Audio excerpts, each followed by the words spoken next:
ভারত সরাসরি ইরান থেকে খুব বেশি তেল আমদানি না করলেও ভারতকে নিজের চাহিদার 85%-এরও বেশি তেল বাইরে থেকে কিনতে হয়। এই আমদানির প্রায় 50%ই হরমুজ প্রণালী দিয়ে আসে। ইরাক, সৌদি আরব, সংযুক্ত আরব আমিরশাহী, কুয়েতের মতো দেশ থেকে দিনে আসে প্রায় 25 থেকে 27 লক্ষ ব্যারেল তেল। শুধু তাই নয়, তরল প্রাকৃতিক গ্যাস অর্থাৎ সিএনজি চাহিদার প্রায় 60% এই পথেই আমদানি করা হয়। অর্থাৎ এই এলাকায় জাহাজ চলাচল বন্ধ হলে ভারতের ব্যাপক সমস্যা।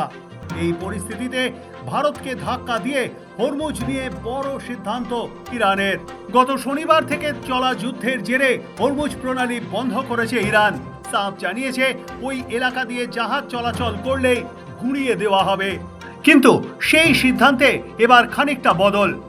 সূত্রের খবর, কেবল চীনা জাহাজ চলাচলের অনুমতি দেবে ইরান। অর্থাৎ ভারতমুখী বা ভারতের পতাকাবাহী জাহাজকেও তেহরান এখন শত্রুর চোখেই দেখবে। মধ্যপ্রাচ্যে সংঘাতের পর থেকেই হরমুজ প্রণালী নিয়ে চর্চা চলছে সর্বত্র। বিশ্ব অর্থনীতিতে বড় প্রভাব ফেলতে চলেছে হরমুজ প্রণালী। এই প্রণালী দিয়ে শুধু তেল সরবরাহই নয়, বিভিন্ন পণ্যের আমদানি রপ্তানি হয়, যা এই মুহূর্তে থমকে রয়েছে। পশ্চিম এশিয়ার বিভিন্ন দেশের বাণিজ্য ক্ষতিগ্রস্ত হচ্ছে। আর এসবের মাঝেই ভারতকে ধাক্কা দিয়ে হরমুজ নিয়ে বড় সিদ্ধান্ত ইরানের।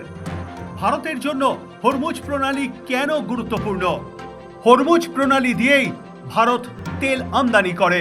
ভারতের মোট চাহিদার প্রায় 50% তেল সরবরাহ হয় হরমুজ প্রণালী দিয়ে। কিন্তু বন্ধ থাকার কারণে আটকে গিয়েছে এলএনজি, পিএনজি, এলপিজি সাপ্লাই। তেলের পরই সব থেকে গুরুত্বপূর্ণ সার। বিদেশ থেকে সার আমদানির ক্ষেত্রে হরমুজ প্রণালীর উপর নির্ভর করতে হয় ভারতকে। বিশ্বের 1/3 সার সরবরাহ হয় এই হরমুজ প্রণালী দিয়ে। দীর্ঘদিন হরমুজ প্রণালী বন্ধ থাকলে ভারতের কৃষিজাত পণ্যের আমদানির ওপর ব্যাপক প্রভাব পড়বে। ইতিমধ্যেই বাসমতি চাল রপ্তানিতে ব্যাপক প্রভাব পড়তে শুরু করে দিয়েছে। এদিকে মধ্যপ্রাচ্যের অ্যালুমিনিয়াম সরবরাহ নির্ভর করে এই প্রণালীর ওপর। সারা বিশ্বের 15% অ্যালুমিনিয়াম সাপ্লাই হয় এই হরমুজ প্রণালী দিয়ে। এদিকে সম্পূর্ণ অবরুদ্ধ হয়ে গিয়েছে কুয়েত, কাতার এবং বাহরিন। এই দেশগুলিকে সম্পূর্ণভাবে হরমুজ প্রণালীর ওপর নির্ভর করতে হয়। স্বাভাবিকভাবেই এই 3টি দেশ থেকে আসা সমস্ত পণ্য অবরুদ্ধ হয়ে গিয়েছে। মুখ বন্ধ রেখেছে ভারত। ইরানের ওপর আমেরিকা এবং ইসরায়েল লাগাতার হামলা চালিয়ে গেলেও মুখ বন্ধ রেখেছে ভারত। বন্ধু হয়েও ইরানে হামলার নিন্দা বা প্রতিবাদ কোনোটাই করেনি নয়াদিল্লি।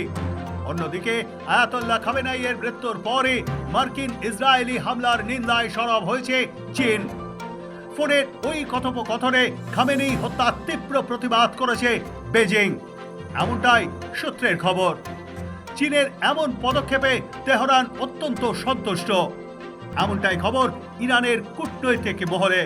সে কারণেই হরমুজের মহা গুরুত্বপূর্ণ এলাকায় চীনকে একেবারে খোলা ময়দান দিতে চলেছে ইরান।